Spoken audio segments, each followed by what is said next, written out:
আসসালামু আলাইকুম এভরিওয়ান, আমি Tajbir and welcome to my blog. আজকে এটা হবে আমার ইউটিউবিং লাইফের প্রথম কন্টেন্ট।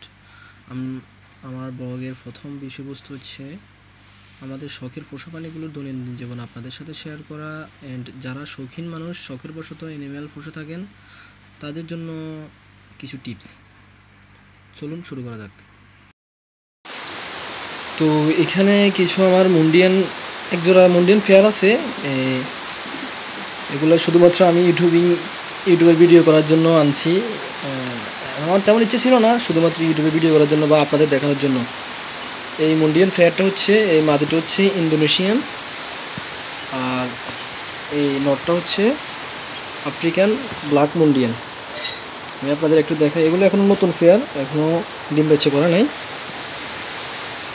কি। আমি নিচে ছেড়ে দিয়ে দেখাই একটু। ওরে বাবা, মারার জন্য আসতেছে।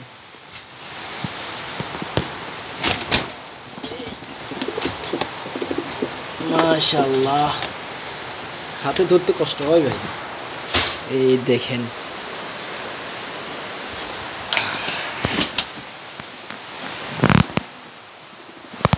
মাশাআল্লাহ। এগুলা পেন্সিলদের মধ্যে বাংলাদেশের মধ্যে সবচেয়ে বড় একেবারে মুরগি। এই দেখেন,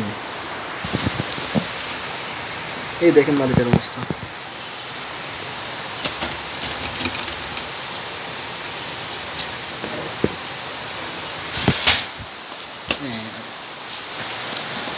দুটাকে নিচে ছেড়ে দিলাম। এখন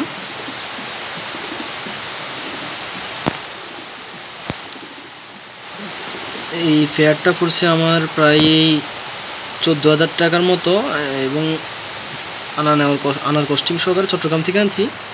আনার কস্টিং সহকারে পড়ছে প্রায় আমার 15,000 টাকার মতো, এবং অসুস্থ ছিল। সব মিলিয়ে আমার ওদের পিছনে প্রায় এক্সট্রা আরও 3,000 টাকার উপর খরচ করছে। অনেক অসুস্থ ছিল, মনে করেন প্রায় এক সপ্তাহের মতো, ওরা এক সপ্তাহ বেশি, 15 দিনের মতো অসুস্থ ছিল। এখন আল্লাহর রহমতে অনেক ট্রিটমেন্ট করার পরে আমি আশায় ছেড়ে দিয়েছিলাম ওদেরকে নিয়ে। এই মাদিটা সবচেয়ে বেশি অসুস্থ ছিল, এই আর কি। নটটা আলহামদুলিল্লাহ ভালো আছে।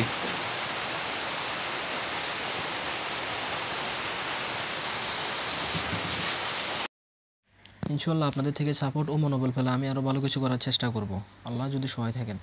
এবং আমি ওদের সেটআপটা এখনও ভালোভাবে করতে পারিনি, দেখি যদি আপনারা সাথে থাকেন আমি ওদের জন্য একটা আলাদাভাবে ঘরে ওদেরকে নিয়ে যাব। পাশাপাশি বাংলাদেশের যত রেয়ার অ্যানিমেল আছে ওসব আনার চেষ্টা করব। আপনারা কমেন্টে জানিয়ে যাবেন পরবর্তীতে কোন অ্যানিমেলগুলো দেখতে চান।